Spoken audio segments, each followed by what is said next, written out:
पुण्यातील नवले पुलावर भीषण अपघात झाल्याची घटना घडली आहे। या अपघातात 5 जणांचा मृत्यू झाल्याची माहिती समोर येते।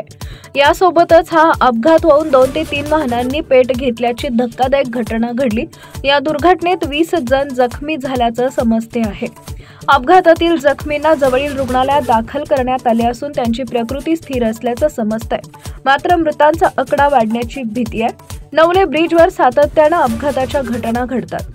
आज पुन्हा एकदा 3 ते 4 गाड्यांची धडक बसल्यानं हा अपघात झाला असून 2 कंटेनरच्या मध्ये एक कार जळत असल्याचं दिसून आलंय।